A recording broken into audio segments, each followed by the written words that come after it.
Are you? My name is James Rico, and I am a writer, director, DP, editor, and business owner. I'm one of the real goats, and today I'm reviewing chapter 14 of Atomic Habits by James Clear. We're at chapter 14. I'm going back and I'm backlogging a lot of these videos these chapters because I actually have read them already, and um, you know, I got ahead of myself. I took a couple of days off because of the weekend, but I kept reading regardless of not making the videos. And I'm realizing now as I'm speaking through this, on the weekends I should just record the videos and not go live. I was trying not to do that because I had my daughter's birthday this past weekend. So I just didn't record them, but I did read in the morning. So I'm kind of backlogged now, and I'm already up at this morning I read chapter 18, which currently I'm in the advanced tactics. So I've learned about all the four basic laws of changing behavior. I'm in chapter 18, and that one is the truth about talent when genes don't matter and when they don't. And so I'm going backwards now, and I'm kind of making sure that I'm talking about these other chapters. And it's funny enough, Monday, when I made the video that I made on Monday and I posted it, I told you guys I wouldn't come back until Saturday, and immediately, like on Tuesday, I was like, nope, I still got to do these. I gotta stay tapped in to what I'm making. And it happened to be this chapter that I was reviewing on Monday. So I kind of already made a video about it a little bit already, but I end up journaling more in that video than I did talk about this actual chapter. So I want to make sure I speak specifically about this chapter. And on Monday, when I was talking about this chapter, the reason why I kind of thought maybe I should stop using social media for this week was to lock in more on my script and focus more on my script that I'm writing. And I kept thinking maybe this social media thing, maybe these videos that I'm making, or like the fact that I'm taking the time out of the day to focus on them is taking away from my writing. And then in actuality, I I realized by reading a book about habits, I was about to break a habit that I had created, which was something I've been trying to do for a long time, which is create content like this and create it from a very pure space.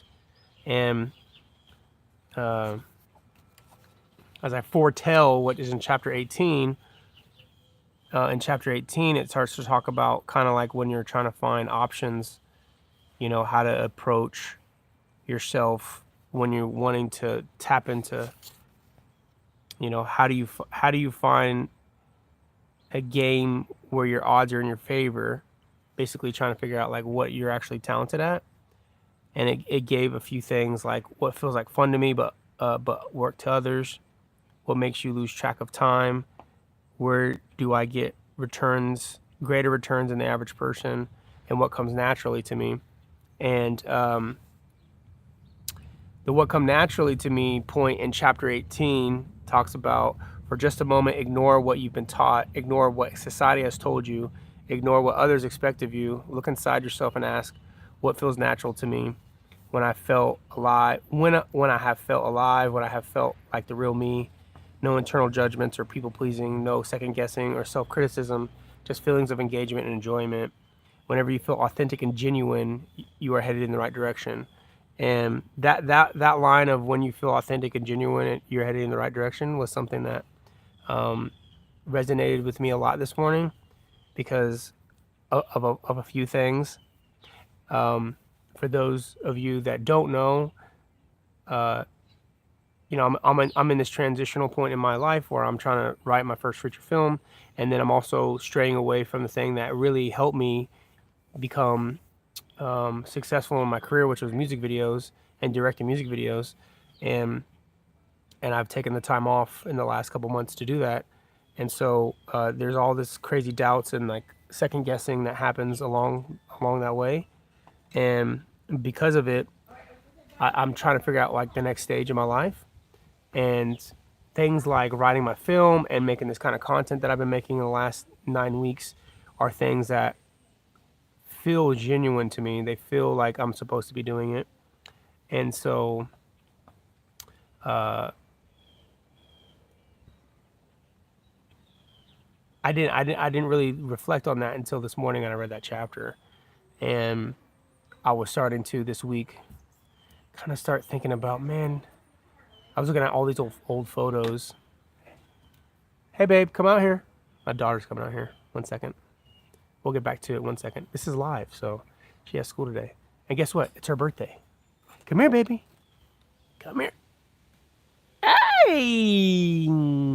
It's your birthday. I love your hair. I love your hair, babe. Thank you, Magic Microwave. What? Are you watching Mr. Play-Doh Head? Fresh orange balls Hey, hot out of the microwave. I like that. You want to sit right here while I do my live? You want to sit right here? Come here. Here you go. Here, let's turn down just a tad bit, okay? No. No? You want to sit right here in this chair? No. You want to sit right here with me? Well, now Mr. Play-Doh Head has an orange tube. Well, she's watching Mr. Play-Doh Head. More gumballs, please. I'm not sure if you ever seen this thing. Hey, show him Mr. Play-Doh Head. Show the camera. Now Can you show it? Mr. Play-Doh Head red gumballs. Put it up like this. This is Mr. Play-Doh Head. We'll use the pink bowl this time. Okay, we gotta go get in the car. Oh, you're going to go to school? Okay. All right, I love you. Give me big kisses. We're going to go swimming later, okay? Mwah! Do you want your pink swimsuit or your red swimsuit? No. The pink one is clean. Okay, pink one's clean. We'll bring that one. We'll see you later. I'm going to pick you up. Have a great... Hey. No. We're not having a swing. Okay. Okay. Well, have an amazing day at school, babe. Happy birthday. Hey, Ellie. Happy birthday to you. Happy birthday to you. Happy birthday, dear Ellie. Happy birthday to you. I'm so proud of you. Go, Mamacita. We don't want to be late on the first day. All right. So, thank you guys for being patient. She's now 3 today, and all these things are like make me think of like, I was thinking on the way to working out this morning, I was like, man, my daughter's 3 today, and she changed my life so much in terms of how I perceive what I want to do. And one of my goals before she was born is to show her that it's very... What up, Will Too Smooth? One of the things that I wanted to prove to my daughter was that you could pursue a life that you want, and when listening to the things that you're good at, you're more than capable of creating a life with it. And that's something that I wasn't really necessarily taught as a kid. Not to say that my parents didn't want to teach me that. They just didn't know that existed back in the 80s when I was born. Education and going to school was like the only way. And when the 90s and early 2000s were around, it's like it's still the same thing. In the early 2000s, there's not... I mean, you're going to school and you're figuring out what you're doing. So trying to find a trait in that is like is a necessity, you know. What up, Carter Thomas? And if you guys don't know, I'm reviewing Atomic Habits by James Clear, and it's a really amazing book if you guys have not read it. So for you guys that are going to stay and tune in to this stream, just know that this is what I'm doing. I'm reviewing chapter 14, and if you're interested in any of the other streams that I've been doing about these, you could see them in our playlist called Atomic Habits. I've done a reaction to nearly every chapter, so I think it's a beautiful book for you guys out there that are watching this, that are trying to develop a new habit, or you're in a point in your life where you're trying to figure out the next stage, or how do you do it, how do you create a better habit, and more importantly, how do we get rid of our bad habits? And that's something that I've discovered with this book, and it's been such an amazing experience over the last like maybe 10-12 days. Before that, if you guys have been tuned in, I've been reviewing a lot of books. I reviewed almost 30 chapters of Rick Rubin's The Creative Act, A Way of Being, and that has its own playlist too. If you're a creative, if you're an artist and you're really struggling with trying to figure out how to listen to yourself, or if you're really struggling to release your music, or if you're really struggling to create content and release it, or how do you begin content and how do you trust yourself in that, that those reviews on Rick Rubin's book will really help you push yourself to trust the things that you're thinking. And one amazing thing that came from that book and came from this book here was that yesterday I was able to, or 2 days ago I should say, I was able to present on the topic of trusting your creativity at in Wichita, Kansas, where I grew up at the university here, and I was able to like kind of speak on what it's like to be a creative, and speak what it's on to have a lot of doubts, and then how do you get over that stuff, and then how do you communicate your creativity to others so that they can help you put together a vision. So that's a presentation that I made, and I'm gonna record and post here on YouTube for you guys to kind of check out as well. So, but going back to the chapter, how to make good habits inevitable and bad habits impossible. These are some of the things that he mentions within the chapter, and I'll just read the summary. He says the inversion of the third law of behavior change is to make it difficult. A commitment device is a choice you make. These are like the key points from this chapter. So that's the first one. The inversion of the third law of behavior change is to make it difficult. He's just reminding you that. The second thing is a commitment device is a choice you make in the present that locks you in better behavior in the future. The third thing he says is the ultimate way to lock in future behavior is to automate your habits. The fourth thing is one-time choices like buying a better mattress or enrolling in an automatic savings plan are single actions that automate your future habits and deliver increasing returns over time. The last thing he mentions is using technology to automate your habits is the most reliable and effective way to guarantee the right behavior. That point of like the technology, I think the only way I use that right now, which I could probably, I need to look into more, is like AI automation for your schedule. When you have like, I've seen a lot of ads for that where you put in the things that you need to accomplish for the week. And I don't know what else it asks you, but then it prompts out a schedule for you, so you just follow it. Right now, I use Google Calendar, and I on a daily, I already have my schedule made for the week. And then one thing I've learned is that you can make a schedule, but then it's better to learn how to adapt when, be flexible with that schedule. So if something changes, something comes up in my life, I don't freak out. I try my best to like adapt with it.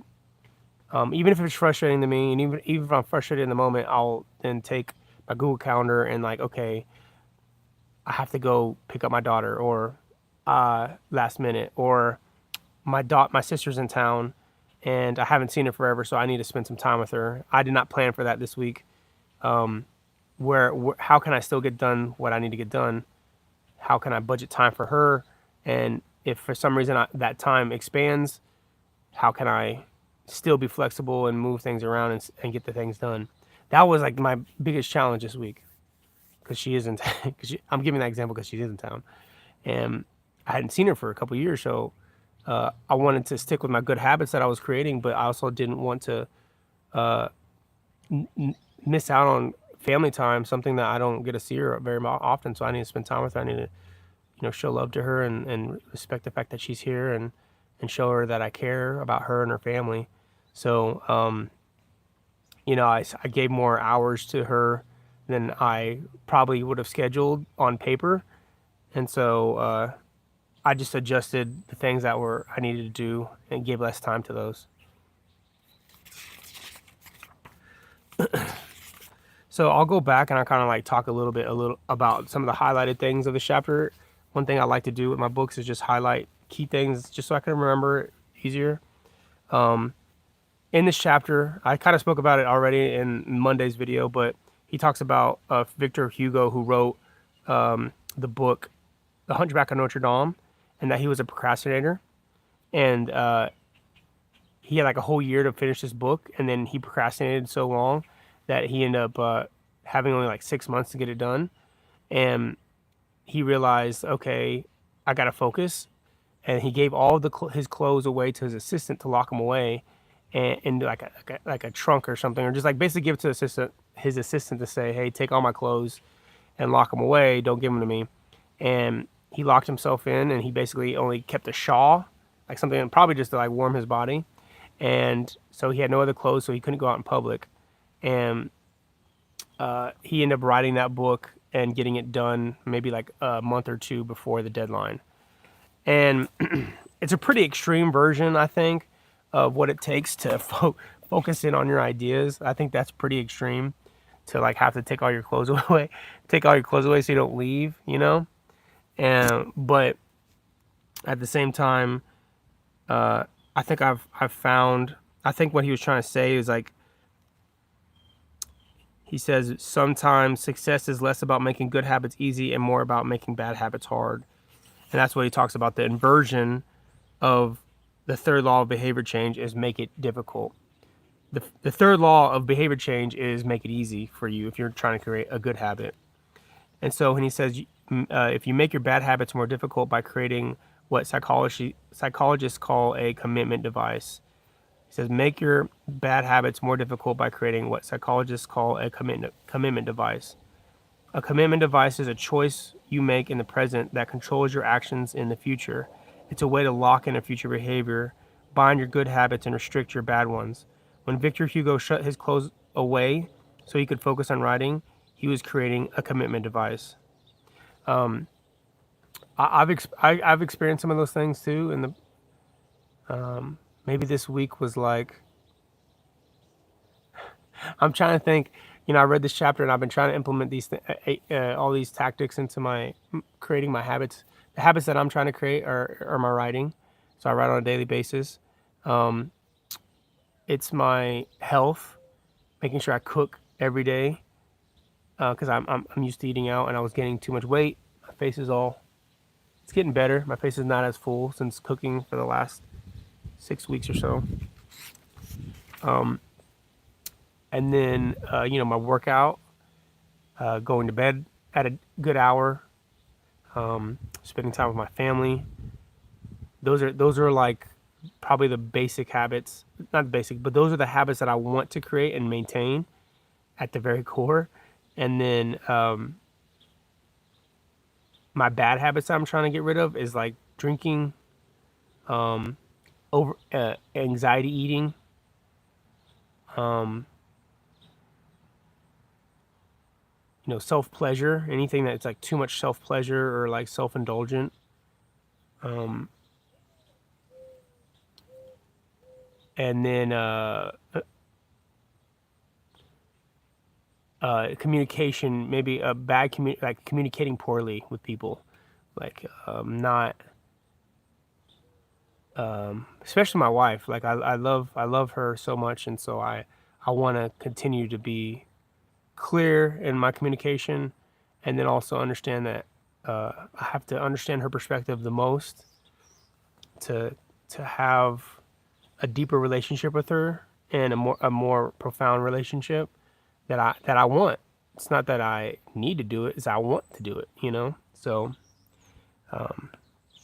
these are bad habits of like just not communicating or not saying what what we truly feel, and then the bad habit of just whenever she says something to me not listening and not wanting to hear what she has to say and not trying to see her perspective. And it's like the worst thing that you get when you're in a argument with anybody that you're in a relationship with, no matter if it's your wife or your friend, is when they're saying their point of, whenever they're telling their side of the story, your tendency is to like maybe not even listen, you know, or you shut it off, or you're already trying to think of like the rebuttal. You're like, whatever they're saying, I'm not even listening because I'm gonna figure out how to combat it. You hear like the first few words, and then you're already trying to like combat whatever they're saying. That's a habit that's a bad habit that I would have in the past with arguments and stuff, wanting to rebuttal before listening and understanding. So yeah, I don't know. It said commitment devices are useful because they enable you to take advantage of good intentions before you fall victim to temptation. The key is to change a task such that it requires more work to get out of a good habit than get started on one. If you're feeling motivated to get in shape, schedule a yoga session and pay ahead of time. If you're excited about the business you want to start, email an entrepreneur you respect and set up a consulting call. When the time comes to act, the only way to bail out is to cancel the meeting, which requires effort and may cost money. Commitment devices increase the odds that you will do the right thing in the future by making bad habits difficult in the present. However, we can do even better. We can make bad habits inevitable and bad habits impossible. So he ends up going on in this section and starts talking about John Henry Patterson was the store owner in Dayton, Ohio in the 1844, and like they didn't have any way obviously to like monitor their employees, and he felt like he was losing a lot of money, and he believed that his employees were robbing him from the cash that they would bring in, because there was no real way to lock away your money at the time. And then all of a sudden a cash register came out where you can actually like lock your money away. And literally it said the employee theft at his store vanished overnight. In the next 6 months, Patterson's business went from losing money to making $5,000 in profit, which is equivalent to $100,000 today. He said that he was impressed by this machine, that he changed his business. He was so impressed he changed his business. He bought the rights to Ritty's invention and opened the National Cash Register Company. 10 years later, the National Cash Register had over 1,000 employees and was on its way to becoming one of the most successful businesses over time. He says the best way to, and so then he goes on to say the best way to break a bad habit is to make it impractical to do. Increase the friction until you don't have the option to act out.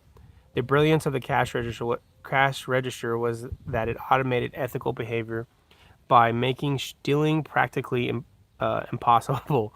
Rather than trying to change employees, it made the preferred behavior automatic.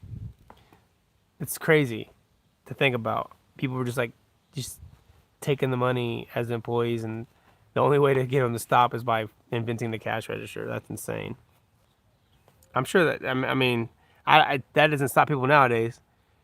I'm sure I've never worked at a retail store like that or dealing with transactional funds like that. But yeah, I'm sure people take money. He goes on to give some examples of one-time actions that lock in good habits. So in terms of nutrition, buy a water filter to clean your drinking water. Use smaller plates to reduce caloric intake, which is something I guess I did do. This week I've been using bowls when it comes to my meals, instead of plates, because the bowl will I can see how much I'm getting, and then also it feels like a smaller portion depending. I'm using a regular size bowl, whereas a plate, it's so big, you just keep putting more on. He said sleep. He says buy a good mattress. Get blackout curtains. Remove your television from your bedroom. Productivity. Unsubscribe from emails. Turn off notifications and mute group chats. Set your phone onto silent. Use email filters to clear up your inbox. Delete games on social media and social media apps on your phone. That's productivity. That's something that I've done more recently, where I just leave my phone. I'm not doing it every day, but most of the time, yesterday, most of the time, I would say at least in the beginning stage of my day when I go down and I start working, I'll leave my phone upstairs, and I won't allow it to be in my room until I'll go to lunch, and I'll look at my social media, or anytime I use the restroom, I'm allowed to look at my social media. But other than that, I during the day don't get on social media inside my room. That's something I started recently.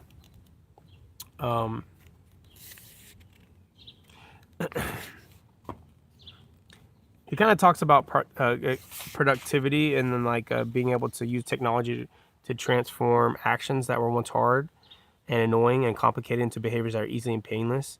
It's the most reliable and effective way to guarantee the right behavior. It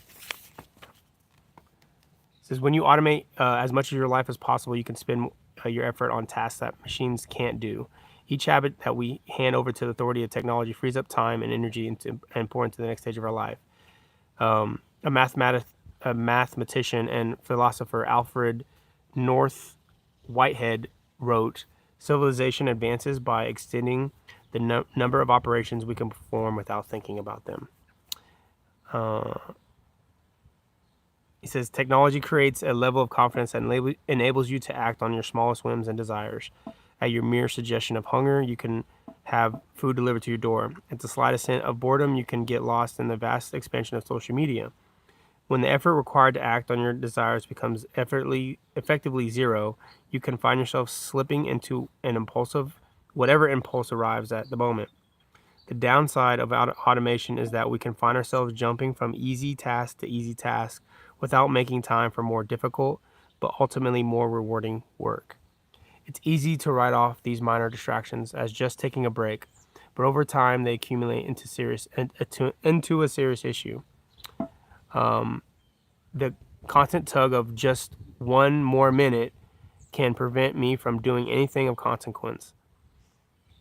I'm not the only one. The average person spends over 2 hours per day on social media. What could you do with an extra 600 hours per year?"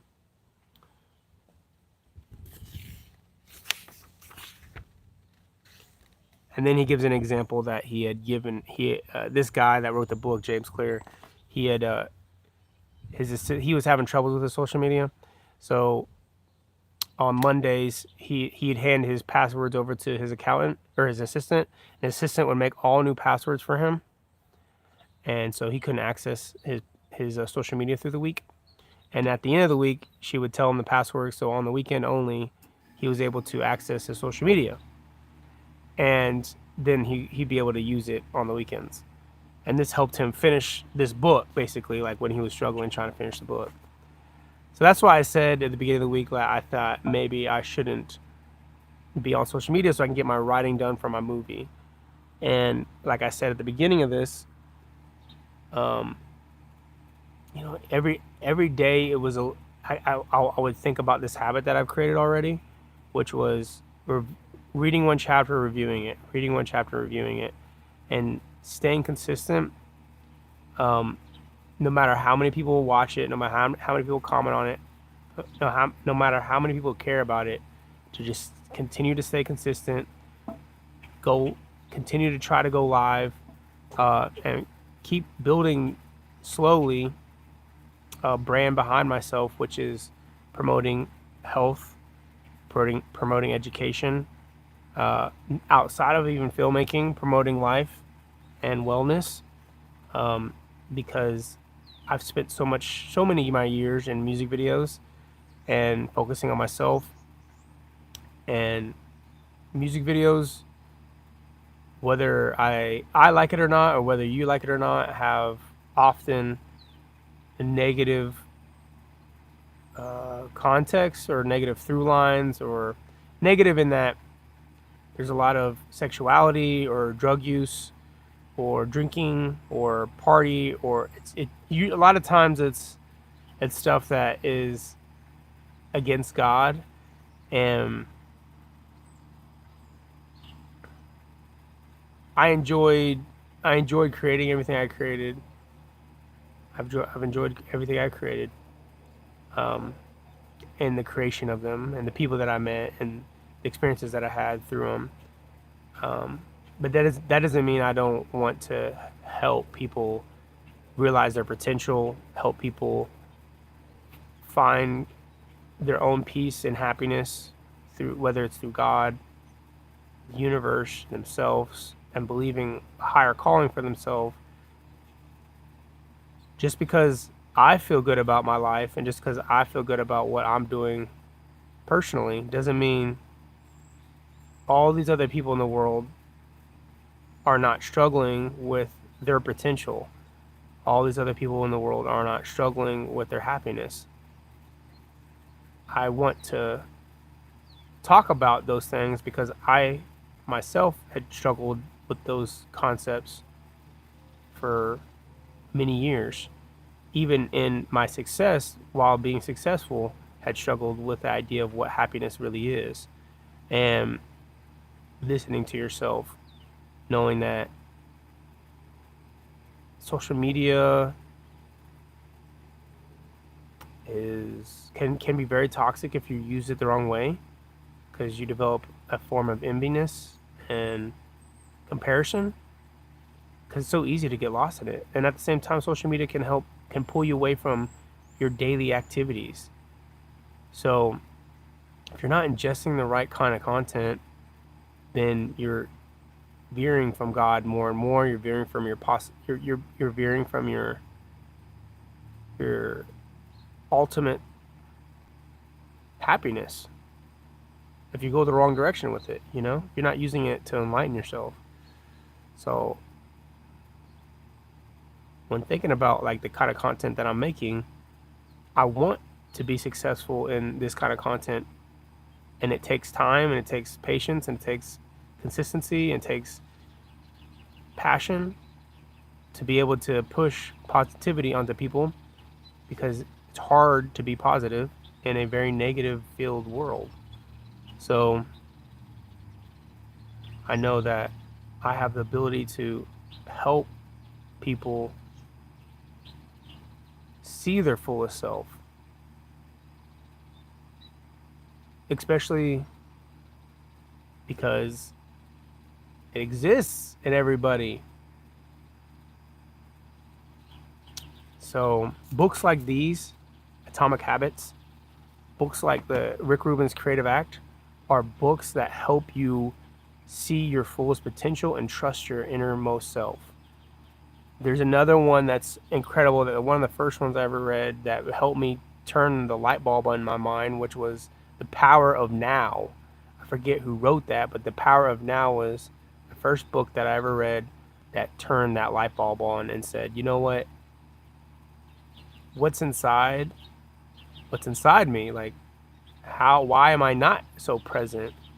The Power of Now focuses much on what the title is: being present in real time and listening and paying attention to what God is putting in front of you, what the universe is putting in front of you.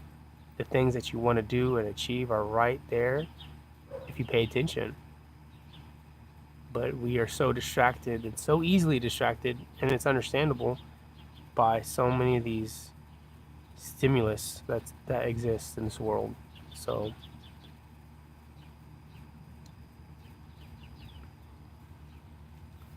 with that being said, I hope you have a great day.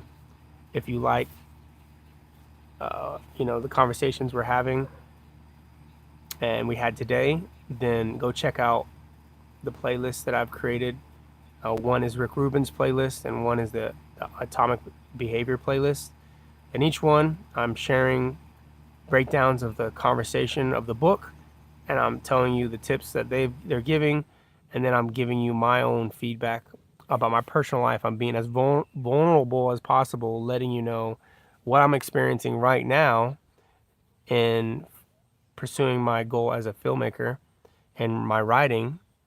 So I'm like essentially starting over again in my career and pursuing filmmaking because that's a passion of mine, and slowly walking away from the music video industry that helped me grow.